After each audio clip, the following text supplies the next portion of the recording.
Hey, it's Dr. Chris with New England Family Chiropractic, and I want to share with you some information today to help put your mind at ease.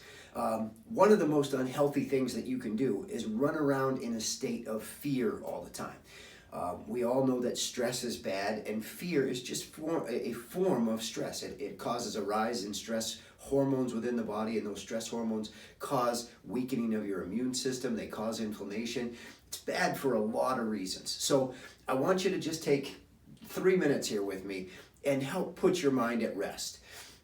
And we're going to do that by looking at facts and not listening to fear. When you watch the news media, you watch your local TV, you hear the words like surging and soaring and all of these inflammatory adjectives that they use to describe numbers. But we're going to take a look at some numbers and show you why they're not inflammatory at all, and really looking at these should help to calm your mind. Number one, since January of 2020, when we started this year, there have been 17 million deaths worldwide. 11,000 of those deaths have been from the coronavirus. So 17 million versus 11,000.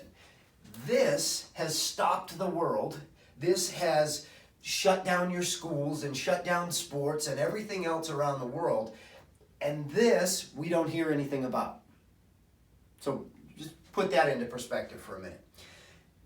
Secondly, we go into a number here and get into some specifics in what was called is called Hubei province, which is where Wuhan, where this all began, where this all started in Hubei province, which is made up of 59 million people, by the way, not a small place.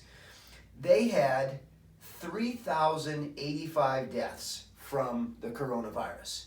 During that same time period that these deaths occurred, they had 86,000 deaths that were not related to the coronavirus. So the lesson from these first two things, number one, people die, people get sick, people, they have the flu and cancers and other things, and people die. It's a fact of life. We're all going to die at some point. But it doesn't mean we need to live in fear of those things. Secondly, what I want to point out about Wuhan that should be encouraging to us, Wuhan, you've seen the videos, it's a very dirty, downtown, sort of disgusting area where sewage might run in the street. They cook in the street and all the runoff is there, and there's raw meat and fish and all these things that are just right out in the open in a very unsanitary manner. Well, in that province, again, they had 3,085 deaths out of those 59 million people. In the entire rest of the country of China, a country of 1.386 million people, their death rate jumped from 3,085 to only 3,276 throughout the entire rest of the country. It only added 200 more deaths once we got out of the epicenter of where that all began. So once you're out of Wuhan, things really settle down. In the United States, we have had to date 54,941 cases with 784 deaths. We compare that, 784 deaths, with the annual flu deaths that rate up to 61,000 annually.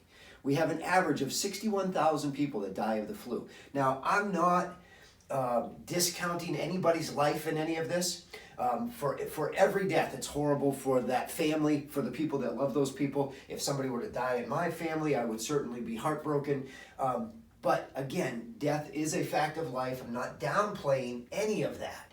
But what I am saying is 784 compared with 61,000, not million, sorry, little typo there, 61,000 every year, and we don't go crazy over the flu. We don't shut things down. We don't, stop saying hello to our neighbors. We don't close down the schools and destroy the economy and all the things that we're doing today that are so unprecedented.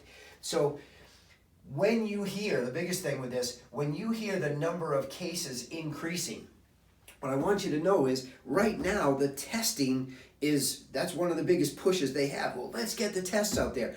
The more we test, Yeah, absolutely. The more cases we're going to find. Because most of the time right now, somebody just thinks they have a cold. They stay home and it's no big deal. So as we test, those numbers are going to go up.